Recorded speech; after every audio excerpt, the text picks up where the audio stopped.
আমার যারা অডিয়েন্স তারা মনে হয় আস্তে আস্তে খুব বেশি এডুকেটেড হয়ে গেছে বা খুব অ্যাডভান্স অডিয়েন্স আমাদের কাছে রিসেন্টলি আসতেছে। সো অনেকে এই ধরনের কোশ্চেন করে যে ভাই আপনারা আপনাদের এজেন্সিতে আপনাদের ক্লায়েন্টের জন্য কোন কোন ধরনের টুলস ইউজ করেন মার্কেটিং রিসার্চ করার জন্য।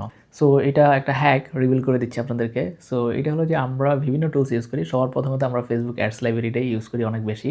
দেন এটা ছাড়াও বিভিন্ন স্পাই টুল আছে, অ্যাড স্পাই টুল আছে। সো ইন্টারন্যাশনাল মার্কেটের জন্য নর্মালি আমরা ওই জিনিসগুলো বেশি ইউজ করি।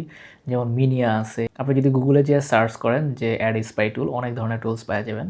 সো এটা ছাড়াও আমরা যেমন বিভিন্ন কাস্টমারের বিহেভিয়ার জানার জন্য আমরা অ্যান্সার দ্য পাবলিক নামে একটা ওয়েবসাইট আছে, এই ওয়েবসাইটটা আমরা অনেক ইউজ করি। আর সব থেকে বেশি আমরা যে জিনিসগুলো ইউজ করি কন্টেন্টের জন্য, যেমন পিন্টারেস্ট থেকে আমরা কন্টেন্ট আইডিয়া অনেক জেনারেট করি। ইনস্টাগ্রাম আছে, টিকটক আছে, এগুলোর জন্য ট্রেন্ডি যে মিউজিকগুলো চলতেছে খুব ইজিলি ক্র্যাক করা যায়।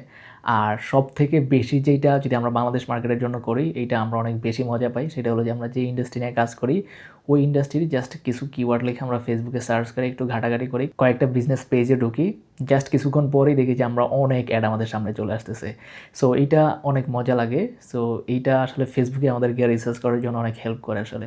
সো এই টাইপের জিনিসপত্র করি। এটা ছাড়াও আমরা যখন একটু লোকাল এসইও টেসইও এই টাইপের জিনিসপত্র যখন করি, তখন আমরা হলো যে চ্যাট জিপিটি অনেক বেশি ইউজ করি। এটা ছাড়াও আমরা যেই জিমিনি আছে এইটাও ইউজ করি। তারপর আপনার উবার সাজেস্ট এই জিনিসটাও অনেক বেশি ইউজ করি। সো এই টাইপের মোটামুটি টুলসই সচরাচর আমরা অনেক বেশি ইউজ করি। সো আপনারা যারা মার্কেট রিসার্চ করতে চান, সো আপনারাও এই টুলসগুলো ট্রাই করে দেখতে পারেন।